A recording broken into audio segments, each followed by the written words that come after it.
My name is Stewart Thompson. Welcome to Personal Transformation. And as we're broadcasting on Blog Talk, YouTube, Facebook, Periscope, Twitter Live, we're out there, folks. Anyway, welcome to Personal Transformation today. I have Nicola and Maria by my side. Today we're going to be talking about loss and grief. First off, for those who are joining us for the very first time, this podcast, video podcast slash, is all about I talk about my story of being a survivor of childhood sexual abuse. I talk about my recovery on this podcast. I also talk about my healing journey as well. The ups, the downs, the twists, the turns, the bumps, you name it. They're all there. And we talk about all these things. Today, we're going to be talking about loss and grief. Loss and grief, well, if you're a survivor of childhood sexual abuse, you will really only too well relate to the stuff we're going to talk about today.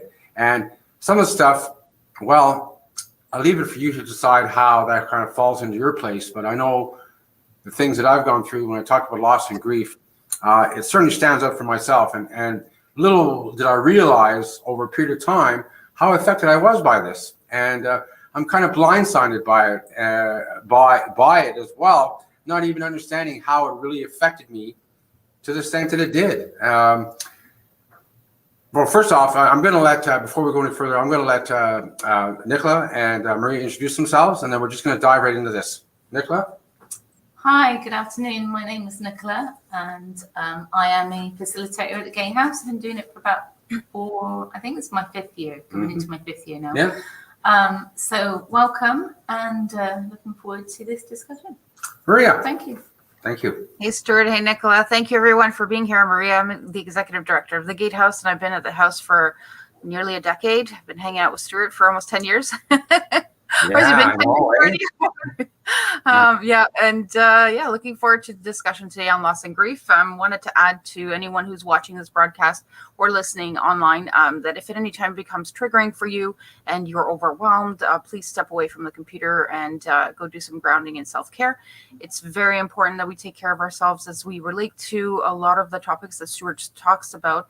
And if you have and need support, there are various resources in the community, including peer support and therapy and other social support networks that you can access depending on where you live in Canada or the US or internationally. We're happy to find resources for you. If technology is something that you're not familiar with, you can always reach out to the Gatehouse and we'll help connect you with something in the community. Thank you. And on that note, that's an incredible thing, that technology, because this damn pandemic has got us down to using technology, and we're using it to its full extent. Like now we're doing groups by that. Now that's totally awesome that we're even able to do that.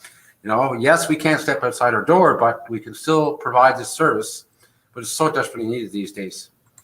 Now, on that note, I'm just going to jump right into this, Maria. Let's talk about, well, what is grief to begin with? Right. Can you elaborate on that? And then maybe we could throw something in there as well.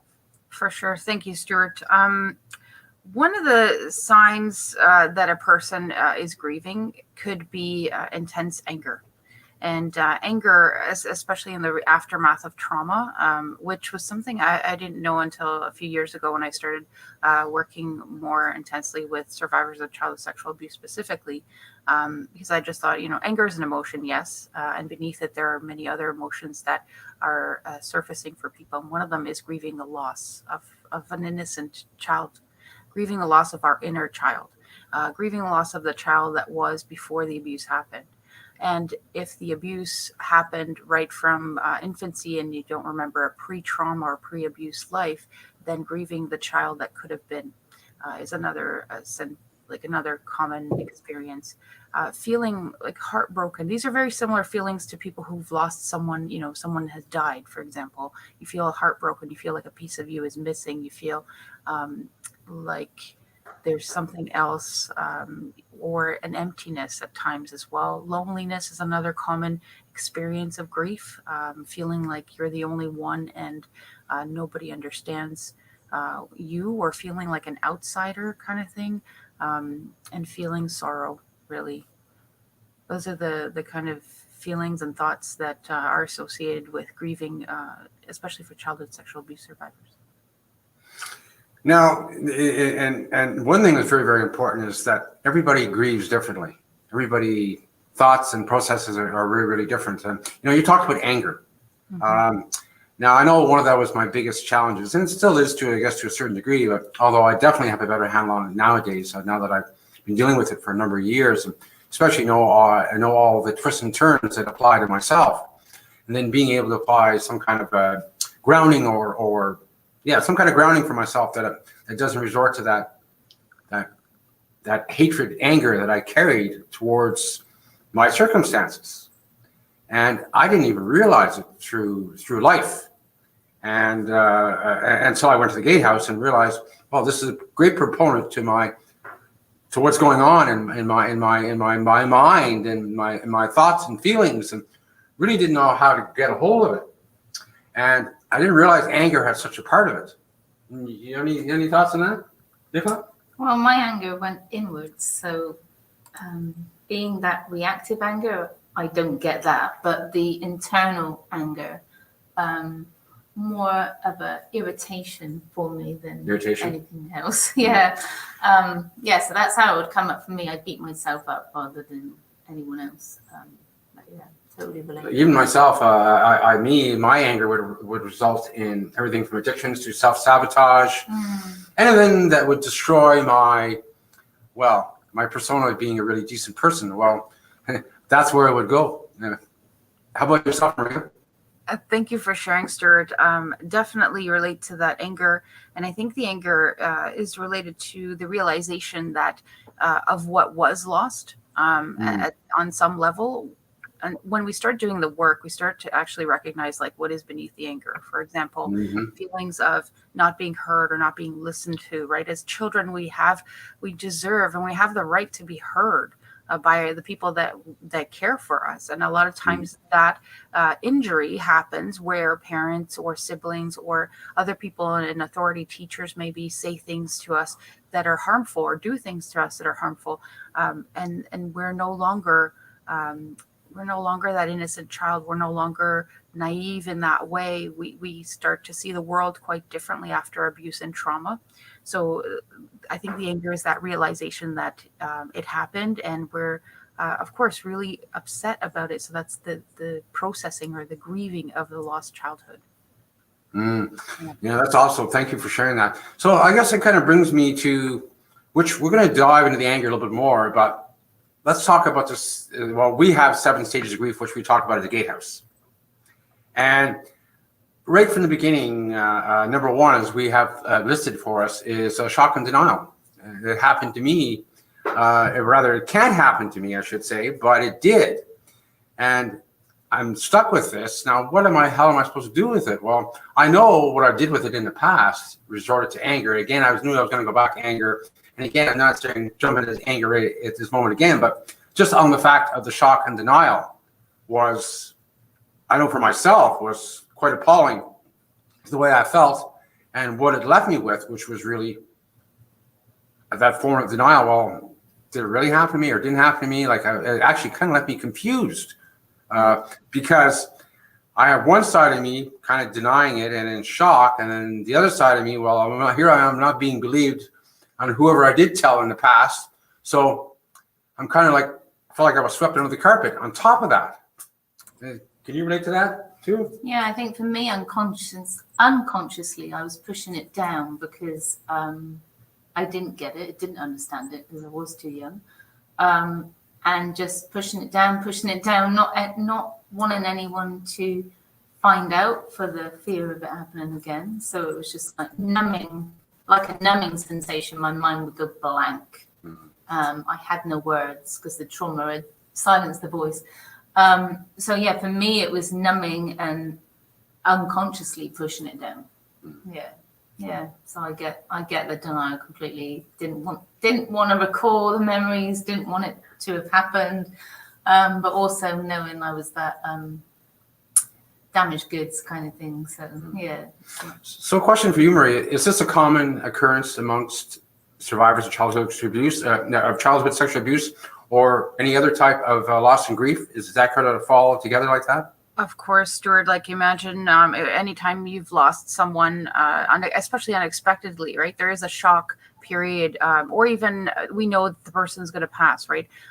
During this pandemic, I've lost 3 family members, not to Corona specifically, to other issues. One of them was quite sudden and nobody was expecting it. Like it was just like out of the blue, that person died and we're like in shock, right? So that is something that definitely is relatable to other experiences. It is traumatic to lose someone, especially in that way, like, or people who die in accidents, or even the loss that comes with illness, like critical illness, for example, cancer or multiple sclerosis, or any of these other illnesses or ALS, like we've been talking about with Charmaine and other spaces.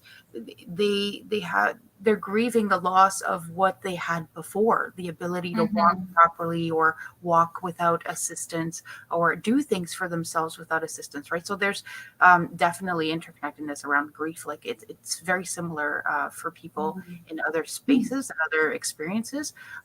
However, when we're talking about childhood sexual abuse specifically, the shock is really when the abuse happened by the person that they trusted, or the person that groomed them or lured them.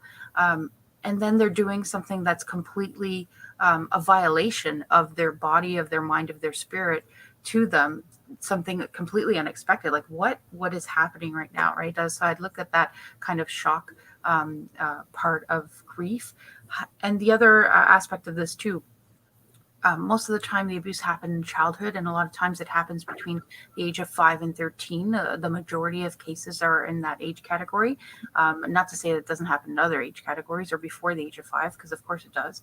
But the memory, sometimes the memory stops filing for survivors who are in the younger, especially the younger ages, but it just stops so that you don't remember a lot of what's happened.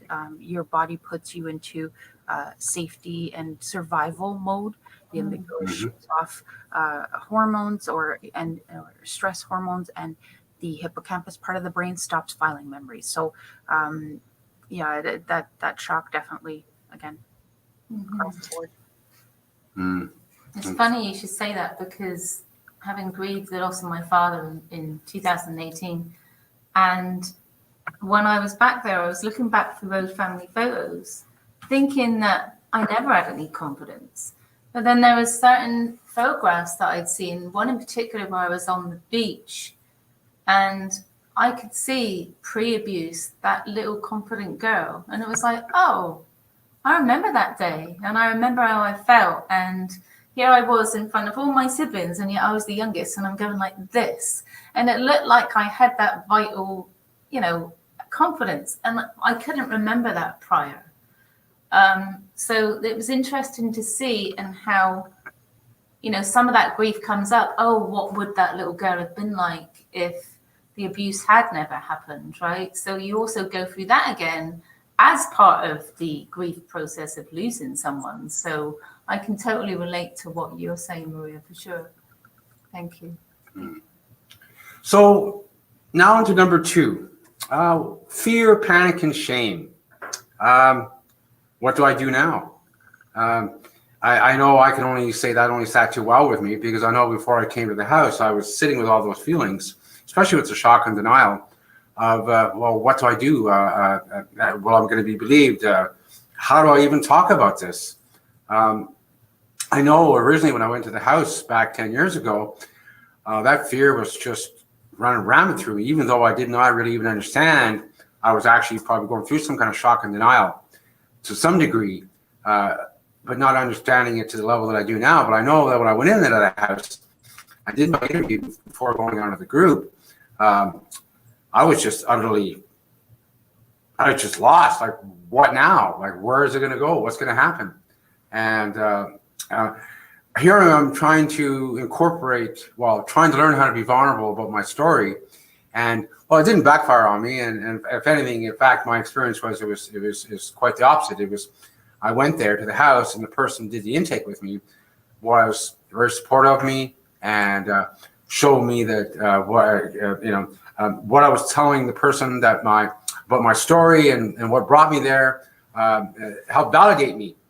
But I mean, that was just the beginning of what I was actually going to go through. But that was my starting of what do I do now. Can you add on to that?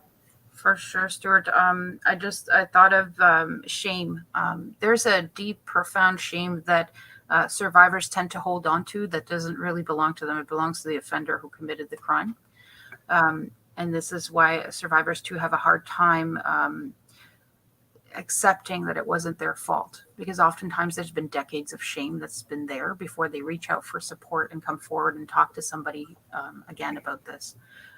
For those that are fortunate enough to get help as children, that's amazing.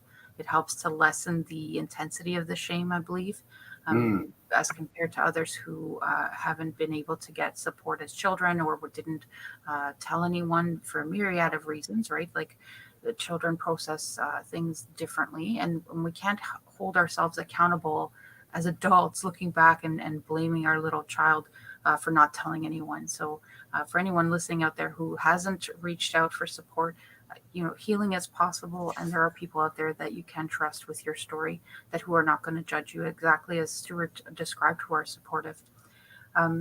Again, once that shock wears off from the first stage of being like violated, the intense shame and vulnerability can set in as well. So thinking about being dirty, for example, I think Nicola, you alluded to that. Yes, absolutely. Right. So that is a very common thought or experience, that you're somehow damaged or dirty. And I had one other facilitator describe it as dirty that you can't wash off no matter how hard you try. Mm-hmm. That's shame. That's shame living in the mind, the body, the soul, the spirit, your experiences. So survivor may feel like their life is over and no one's going to love them. Or their spirit has died, kind of thing, which is, again, these effects last a lifetime, and they can come back and forth. We're talking about these stages in number 1, number 2, number 3, but they're not number 1, number 2, number 3 occurring in reality. They can bounce back between them. They're not exactly like a process that happens exactly in this way for everyone. So you might start with the next stage that we're going to talk about soon. So I'll leave that to Stewart to introduce. And just one more thing to what you're saying and as to what you said. And I remember trying to wash this stuff away from me for years and years and years and years. So whenever I thought I washed it, maybe people can relate to this, but yeah, I washed it. But when I washed it and I felt clean, it started from the inside. My body memory started. So whenever I thought I cleaned myself from it, I never did, because my body memory, my gut would tell me it's still there. Mm-hmm.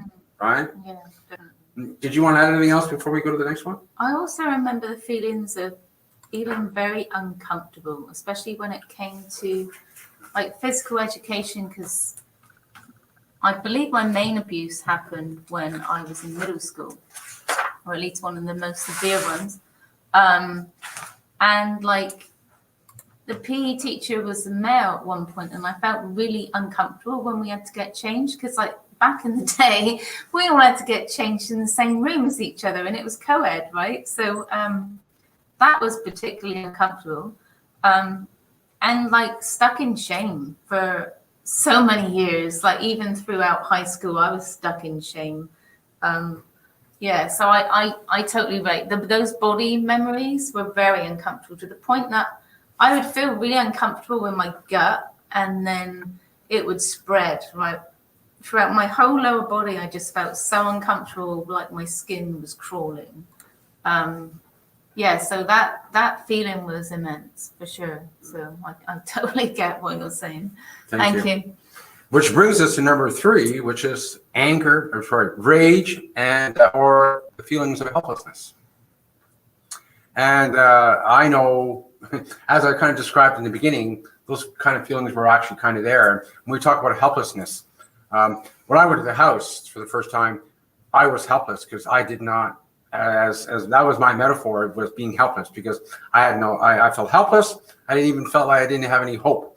But when I left the house, I did have those feelings of not being helpless anymore, and a sense of hope. With all that rage that I had inside of me, I was so angry. There's so many things I wanted to say, and I just couldn't say it all at the same time. It was just an interview to begin with, but yet I felt that validation I mentioned, and for the last one, helped me through into stage number 3, which is rage and helplessness. Does that make any sense to you, Maria? Total, Stewart. Like rage and anger are reactive, right? So we're reacting to feeling the injury. We're reacting to feeling exposed, to feeling wounded, to feeling the shame. And our body reacts that way sometimes as well. Like you can get your guard up and put your hands up or fists up or whatever, right? Because you feel like you're in danger, right? You're being exposed again. However, when you're in group, and sometimes people feel exposed to in group when they're sharing their story for the first time. They'll feel that sense of, oh no, I've let out everything and now I'm exposed, right? So then there's the grief can surface as sadness, can surface as surprise, it can surface as shock again in that discovery, like when you're actually sharing your story. So it's very common for people to experience anger and rage. Not for everyone, though. There have been survivors who've come through the house who anger is just not a response that they had in their experience. That's totally fine. Again, like I said, these stages are not 1 to 7, and it's good. No, that's a good thing. That was me. I could not express anger. In actual fact, when I went through phase 2 myself, I was given the okay to express anger. So yeah, I found that really difficult to express, for sure. Thank you. Which brings us on to number 4, guilt and oblivions. Guilt and oblivions. Well, it's funny how we're building up here because, again, guilt was a huge part of what brought me to the house to begin with. And I had this enormous guilt. These things happened to me, and I internalized it best I could, even prior to going and being validated. I still struggle with that. I've took it upon myself, and here I am. I'm feeling it, not just in my body, but in my brain and all aspects. I mean, what the hell do I do with this? Like, where does it go from here? And guilt was definitely again another component to all those feelings I was trying to adjust within myself, or let me rephrase that, and adjust but understand, I should say, and how they applied to me and why was I feeling this way, even though, well, the obvious was that it wasn't my fault. I know that, I understand that now, but then I didn't think that. I took it on myself as, well, I have the sign on my forehead, coming sexually molest me is kind of how I'm being very gentle in my words, how I noticed that. But nevertheless, those things happen, and that guilt was really, really a big part of it. Any thoughts on that for your experience? Oh yeah, I totally relate. Yeah, for sure. Even though I knew it wasn't my fault, the guilt when I eventually did express my feelings was then the guilt of sharing my story too, and what it was going to do to other people, what it was doing to other people. So, and also being shamed by extended members of the family, like when they'd gotten used to the story, it was like, oh, it's embarrassing, and getting shamed put back on me when I had done nothing wrong. So there was that too. So there's so many different avenues with this, right? Well, like the phrase says, damn if you do or damn if you don't, right? Exactly. Right? Any thoughts, Maria? For sure, especially around guilt. I just want to add to what Nicola said. Another experience of survivors out there is that they return to the offender for some support, and then they got re-abused again each time. So they might be dependent upon the offender for financial support. It might be a parent. So the guilt can intensify that way as well. Oftentimes they'll say things like, well, I asked for it, I went back. I knew that they were going to hurt me and I went back.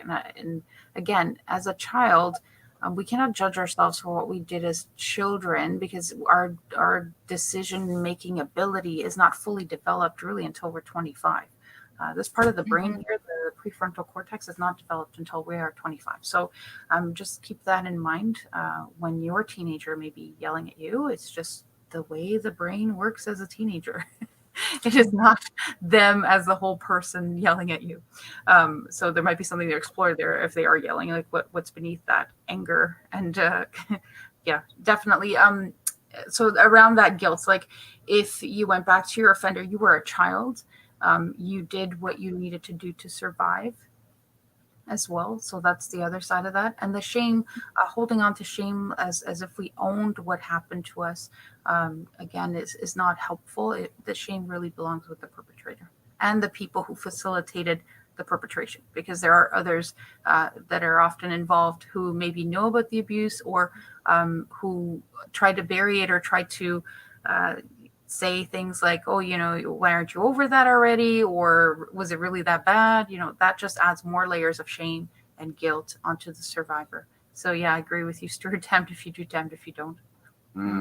But there is hope. That's the other side of this too, right? Like these are just, again, talking points to talk about grief in group. And there is hope, there is transformation, and we can move forward from a childhood sexual abuse. I think what happens to many survivors is compartmentalizing different aspects of the story. And what happens in group is reintegration of all those components that make us who we are as a human being. And that's why people find their voice. That's why they're able to find meaningful work and do meaningful things with their life after the fact. So it is possible. Thank you. Which brings us to number 5, focused anger and letting go. I told you we were going to come back to anger. Anger is not necessarily a bad thing. Well, when we talk about focused anger, I know that for myself, my anger was very focused at being being angry all the time, and not really even understanding why I was so angry. I know that in the process of going to group and talking about all those things, and anger was a big thing that we talked about it, but how it applied to me to whatever degree, it took me a while to figure that out, to why I was so angry. Yeah, obviously, to what happened to me, but why am I angry though? Like, again, that was the past and all these sort of things. And how does it relate to me being an adult? But how could I carry this anger right into adulthood? Well, obviously for a couple of reasons, not just a couple, but a few reasons, lots of reasons why I carried that anger, but I just couldn't recognize it. And I know for myself, and I kind of pointed this out the last, is that I denied that I could be so angry towards others, I guess, is what it was. I did my best not to show that, but sometimes it would come out depending on what was going on, and my anger would resort to isolation and disassociation, and it really, really disallowed for a lot of things for me to do, such as communication with others, and it really stopped me from. Anyway, I guess what I'm trying to say is that once I identified the anger, how it applied to me in all the different areas, I was actually able to get some kind of handle on it. And the validation, as I pointed out earlier, was a good start for me to understand, or rather being validated allowed me to talk about my anger, is what I'm trying to say. And because in the past, when I talk about my anger, I know I've been shut down, right? Even talking a little bit about it. And when I talk about anger, I'm not even talking about going into rage and behaving inappropriately towards others. I just spoke about my anger and I was shut down and denied that. And being able to go into a group with a bunch of other men and not being denied talking about my anger was a huge, huge turning point for me, and realizing that, this anger thing is not so bad after all. But I also needed pointing out to me at the same time that, anger is good at the same time, but it has to be constructive anger. And from my past experiences, long before I went to the house, my so-called anger got me into a lot of trouble sometimes. Spending the weekend in jail is not much fun. As an example, as a really good extreme, but sometimes that happened to me because of my anger, and I didn't even understand it. But going in the group and trying to figure out why, hey, my anger is not so bad after all. It's actually good because it perpetuated me to talk about it, for one thing, and it also helped me understand why I'm angry. I guess if that makes any sense. Can you kind of relate to that? Yeah, absolutely. I guess for me, my anger came out when I started to express and stick up for myself, which was part of an abusive relationship. And I started to express that, so getting police involved and stuff, and then verbalizing that, hey, you do this again, and I'm going to call the police again, or I'm going to do this, or whatever, or, you know, so I guess my anger did come out eventually, but it was more in expression and more of a self-defense, expressing myself, saying, hey, if this happens, I'm going to do this. So, yeah, so I guess it did finally come out. Took a long time. So how important, Maria, is, thank you, Nicola, how important is focused anger? I think all of these stages are important to begin with, or all these experiences are important to realizing that we're worthy. We're worthy of connection. We're worthy of love. We're worthy of belonging. We're worthy of living a healthy life and a purposeful life. And I think that in this stage, like focusing our anger towards doing something good with it, like transitioning the energy out of combativeness to community. So what you're doing here, even Stewart, is a realization of this focused anger, taking your anger and channeling it into something that's good, something that's purposeful and helpful to other people. Like we're doing this show, presenting in front of all the colleges and universities that you've presented at, contributing your voice to Deb's book, to sharing that book for others, and many survivors will take it's at this point, it's when the survivor is actually taking their anger and integrating with the loss and the sadness and the actual allowing the experience to surface and managing those feelings in a healthier way, so that we're not having anger outbursts towards other people. We're taking our anger and going, I'm really angry about this. What can I do to help the community? What can I do to help others out there who haven't found their voice, who are struggling? And we do things like put on social media posts. We put on, we write websites, we write books. We do all kinds of things to help people spread the awareness that there is community out there, and there is a different way of living if the person opens up to it. Mm-hmm. Thank you. And which brings us right to this. And I'll let you lead with this. And number 6, exploration and a new identity, or giving victims to going from victim to survivor to thriver. Okay, can you maybe start us off on that? For sure. Letting go of our past can feel quite scary at times too. And that sounds counterintuitive, because up until this point, we've been trying to work through and let go. But oftentimes people have a fear of the unknown. So they only know surviving. They only know the fight or flight response. And when the good things happen, they don't know how to react to them, because they've been in this space of survival their most of their life, or their whole life, depending on when the trauma happened. So it's important to acknowledge all the work that you've done as a survivor to get to this point where you are starting to rebuild trust. You are starting to rebuild relationships. You're opening yourself up to connection. And it's okay. It's okay to let go of the hold that the past had, because you are a whole human being. You are not defined by your abuse. You are not just a survivor of childhood sexual abuse. You are a brother, a sister, a father. You are a person that contributes in whatever way you contribute to society.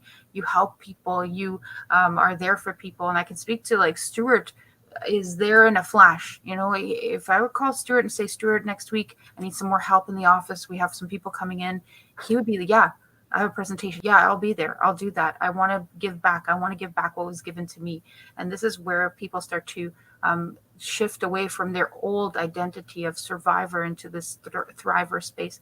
And however you define yourself, right? Like I'm a person that was affected by childhood sexual abuse. Like a lot of times people refer to themselves as a survivor only or thriver. It really is, this stage is about looking at who do you want to be in this life, and accepting that childhood sexual abuse was part of your story. it is not your story. That's how I can best frame this. Thank you. And the biggest thing that I really needed to figure out for myself, I know when I started this, was what I needed to move forward. So what did I need to do to help me keep moving forward? And it could be anything from journaling to finding better grounding techniques to changing old habits, just to try to change that just a little bit, just 1 degree or a half a degree or a third of a degree, just so your thoughts and perceptions of your, well, and in this case, myself, were different, just to help myself move along. Any thoughts? Yeah, I totally agree. I think for me, when you talk about this stage, is I remember saying on many occasions, well, if this never happened, this good thing wouldn't have happened in my life. And I've used that so many times, like I would never have met you, or I've never have done this, and da da da da da. And seeing the light out of the darkness. So it's like, okay, I accept that this happened now, because there's many gifts when I dealt with my stuff that come into your life after the fact. So even though, yeah, it's definitely not a good thing, but certain things would not have happened in my life. I probably never have traveled so much. I would never have done this, that, everything else. So certain things in my life would never have come into being if the abuse had never happened. So that's how I kind of look at that whole light out of the darkness stage, as I call it. Yeah. Thank you. Totally. Thank you. Again, I'm going to let you lead again on the last one, number 7, Maria, acceptance. So what is that about? I believe that is about when we finally accept like who we are as human beings, and we start to actually feel, and then I know the book describes it as the sorrow. We don't feel sorry for ourselves. There's a big difference there. We feel the sorrow of what happened to us and are reconnecting with our inner self, our inner child, and accept ourselves as, a person that was violated, a person that was, their boundaries were violated as children. And we lost all these different things as a result of the abuse. And sometimes in group, we'll talk about what are our losses, like what did we lose? What were the injuries that happened as a result of the abuse? Not only the physical injuries, but the psychological injuries, the emotional injuries, and the body injuries too, of course, that we experience. So when we actually accept that, yes, this is part of my story, but it's not my whole story, I think that is when we can really move on from our past and accept and integrate it into our lives. Thank you. So now let's talk a little bit about grief and energy. Now, when we talk about grief, now, can you elaborate more about what grief is? Some people have their own thought into what grief really is. Can you elaborate a little bit more about that? And let's talk a little bit also at the same time about releasing that energy, on healthy ways of releasing that energy. Thank you, Stewart.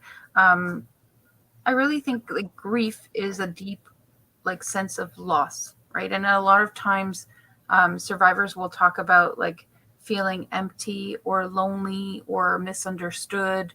They're really grieving for the loss of the child that was, the loss of the innocence of that child. Because what abuse does is remove the innocence, and if you can think back, like in Nicola, you were saying you were quite young when it happened, right? Like around what age bracket? Between about 9 and 11. 9 and 11. Okay, so that's like your body maybe trying to already start the transition process, right? You're trying to going into prepubescent times, experiencing like still the wonder of childhood, still feeling like life is magical. If you were younger, like around the age of 5, for example, you still think that squishing mud between your toes is a fun thing to do. You'll go out dancing in the rain. Maybe at 9 you would dance in the rain too. Like it just all these innocent, magical ways to view the world, as a world open, as a world full of possibilities. Like you described yourself, Nicola, as having your hands like holding everyone back, like I'm the front, right? Like I'm here, I've got everyone here, and don't worry, you're protected with me. That is a strong, resilient little girl, right?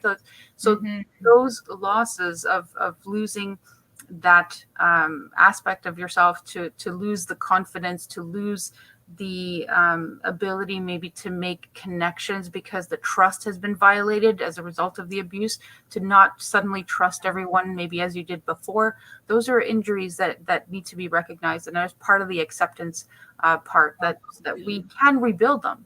We can rebuild trust. We can rebuild our self-esteem. We are worthy of these things, right? And this is when we start to recognize that internalized worthiness. Like, instead of I'm not worthy, I can't do these things, that they're sure we might have challenges like we talked about, other illnesses or things that come into our experience after the fact. However, we do have the ability to learn to be a different way on the planet, as opposed to like internalizing shame and guilt for ourselves as a result of the abuse. Any other thoughts?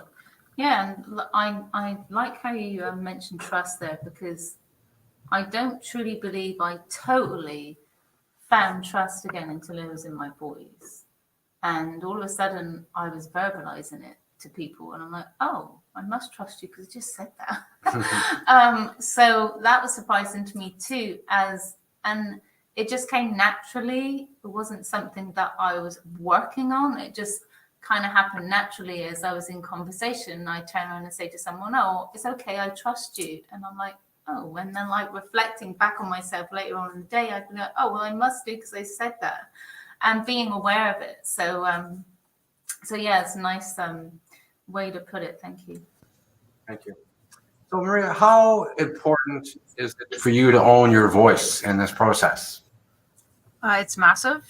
I think 110 million%. What happens is, as Nicola mentioned earlier on in the show, the first thing that happens to a survivor of abuse is their voice is taken away. And oftentimes people, some people understand that right away, that analogy, and then others are like, what does that mean? Like how the voice is taken away? The child is no longer the same version as they were before the abuse, or if they've always had abuse in their life from infancy, they didn't have a voice. They didn't have a platform to tell someone, and if they did, it was further shut down. It's their inner child, their inner sense of self is taken away, so that's their true authentic voice gets suppressed as a result of the abuse. And we talk about the authentic self and refining who that is and who we want to be. Like one of the questions around that is asking yourself, like, what is the life I want to live? What am I doing now that'll help me live this life that I want to live? What can I do differently that I'm doing now that maybe not helpful, that I want to, find other helpful ways to help myself to live a better life?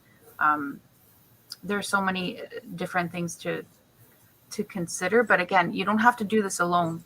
If people are out there, again, listening to this, and this is the first time they're talking about loss and grief or talking about their story, there is help. There are places like the Gatehouse. There are local community health centers that offer individual counseling sessions for free with a registered social worker.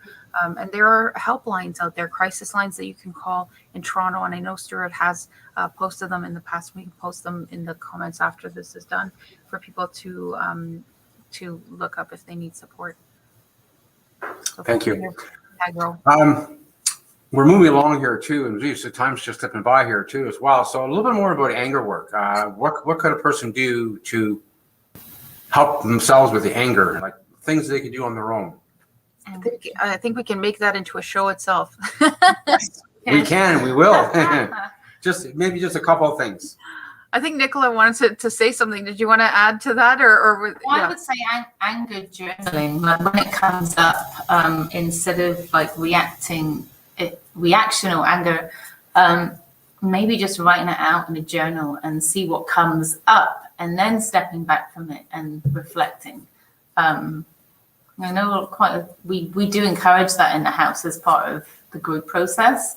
And when a lot of people share their experience with that, it really helps to ground them. So, yeah, thank you. Yeah, journaling, going for walks, listening to music, find something that makes you feel good. And not about what anybody else thinks, it's about what makes you feel good. I guess is the key ingredient, is what makes you feel good at that moment, that time, no matter what you're feeling. Mm-hmm. And now I'm going to go from anger. Thank you, everybody. I'm going to jump right into, I'm leaving anger very open here because you know what, it's a loaded conversation, and we're going to come back on this. There's no doubt about that. But if you identify those things, it's a good start to help you in that grieving loss process. But I want to jump on to, as I pointed out, we're running out of time. So forgiving now, when I'm talking about forgiving, don't shoot me here now. It's not about forgiving your abuser. It's about forgiveness towards yourself. By allowing some kind of forgiveness towards yourself would allow you to explore those feelings and allows you the self-compassion to move along. Any thoughts on that, Maria, that you could add to that? For sure, Stewart. I'll give one helpful tip on anger, because what Nicola and you talked about, anger journaling is helpful in the after the fact or pre-work. And it could help to expand the space between, what we want to do is expand the space between trigger and reaction.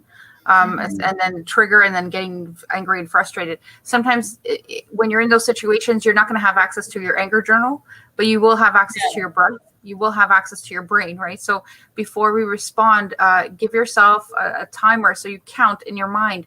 So you're feeling triggered, you count to 5. And that gives you a little bit more space to make a decision as to how you're going to react to the situation or respond to the situation, right? So it's just a helpful tool. Count to 5 in your mind. When you know you're in a situation that's going to make you angry, whether that be with a parent who dismisses you, or you have a narcissist partner, or a sibling that isn't helpful, whatever the situation is, a boss that's not mindful and just wants you to do things right away and you feel frustrated, count to 5 in your mind before you respond. And moving on to forgiveness, Stewart. So forgiveness is a very personal experience, and it ranges from forgiving yourself to forgiving the offender to forgiving the others who have offended upon or covered up the offense or the abuse. So it really is a very personal thing, right? We don't prescribe forgiveness. It is just, we ask people, what does forgiveness mean to you? And oftentimes people are, again, survivors are holding on to the trauma and the shame and the guilt. So we help them to talk about, what would it be like to forgive yourself for that because you were a child? We cannot judge ourselves with our, 30 years of life experience judging a child. Would you judge a child that walks in front of you right now at the same age? A 9-year-old comes up to you, Nicola, and she says, I was just abused by so-and-so. Would you tell her, oh yeah, that's your fault? The answer is no. You wouldn't say that to a 9-year-old girl, right? Why are you saying that to your 9-year-old girl, right? So that's the aspect of forgiveness. We kind of do those kinds of discussions and strategies to help people realize that, because we're thinking about our experience. I'm almost 41 years old. I'm thinking about my experience with 30 years of life experience. I cannot judge my 5-year-old self or my 9-year-old self. I can't. I just won't do that, because they were children. I was a child. Like, this is, yeah.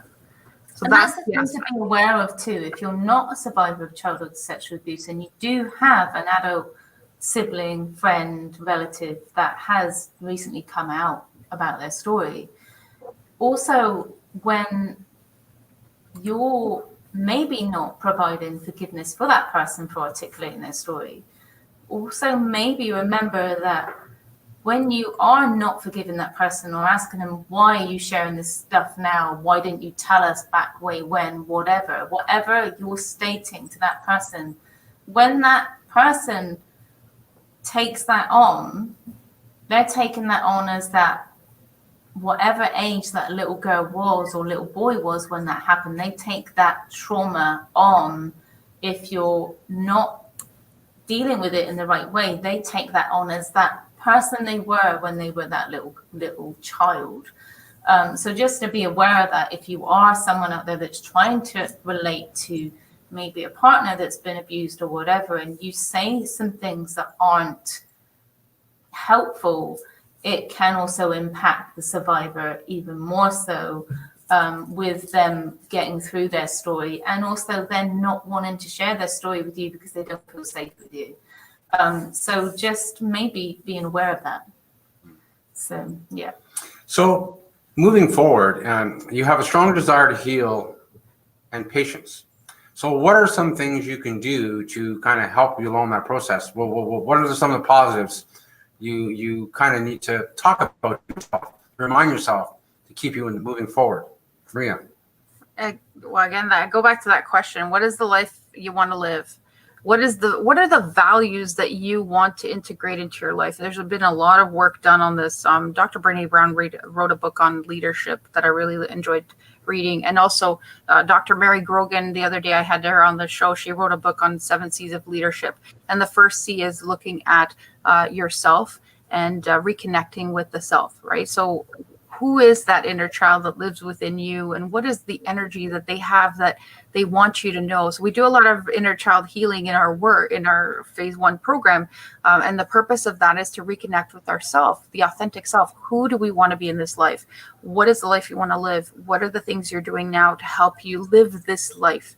Whether that be a vision board, some people do journaling, others do vision boards, others go and develop their skills. But we do not have to be perfect. Here's the other side of this, right? Like when we're doing self-development, there's often this myth that, until I have this, then I can start that. And until I am more like this, then I can do that. No, just start. You don't have to be perfect. You don't have to, if we wait for another time to have something else ready for us, then we might be waiting forever to get that done. So start in small incremental steps. You do not have to do the whole thing all at once. You want to write a book, start with the chapter title for today. You want to journal write, start with 1 word, or a sentence. You want to start a peer support group, find out what space is available in your community and what topic are you interested in. It doesn't have to be abuse and trauma. It could be knitting. It could be, there's I don't know if my friend Lucy out in Ottawa is watching this.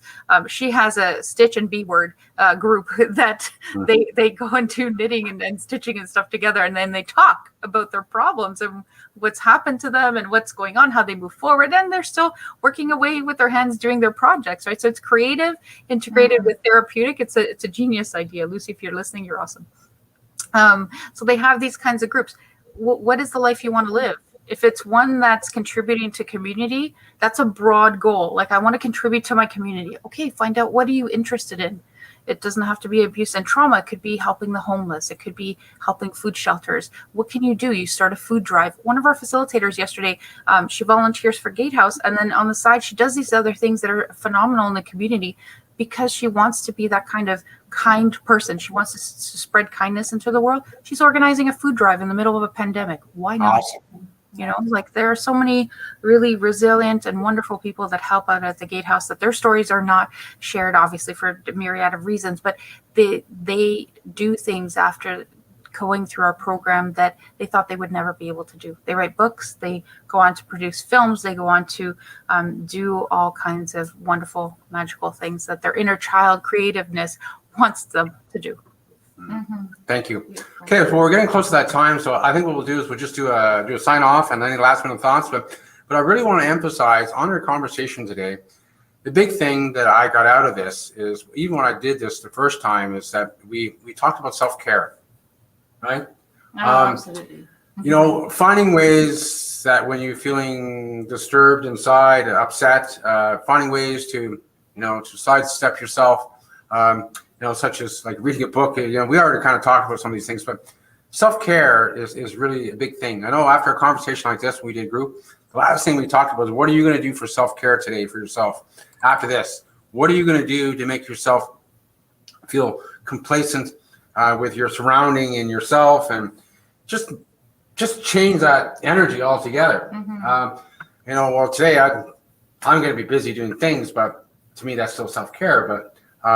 But when we talk about self-care, I mean, such as reading a book, talking with your partner, eating good food, meditating, good food, journaling, music, take a hot bath, anything to change that thought process of you feeling crappy. It's that simple. Anything at all.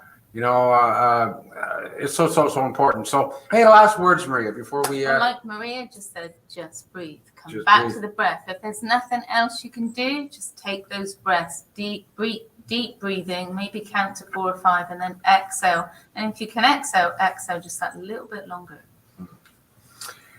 Any last thoughts, Maria? Thank you. For sure. We do those. Oh, someone said hello on Twitter. Interesting. That's cool.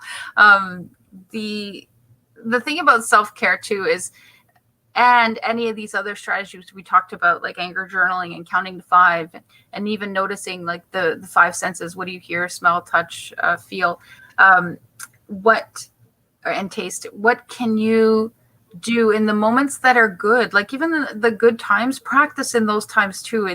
Those are the safe times. You know, when you're sitting around with Stewart, for example, Nicola, you and Stewart are having a tea or a coffee together, you know, practicing mindfulness and groundedness in those times together helps to reinforce. It just helps to train our brain to feel safer in moments that are unsafe, so that we can make other decisions as opposed to reacting with rage, and managing our triggers. Oftentimes, like road rage, for example, is one, right? This is unchecked trauma that is happening. People are just not talking about their feelings, or not talking about their experiences with others, or not seeking other supports, or doing the self-care. This is why we have these incidents.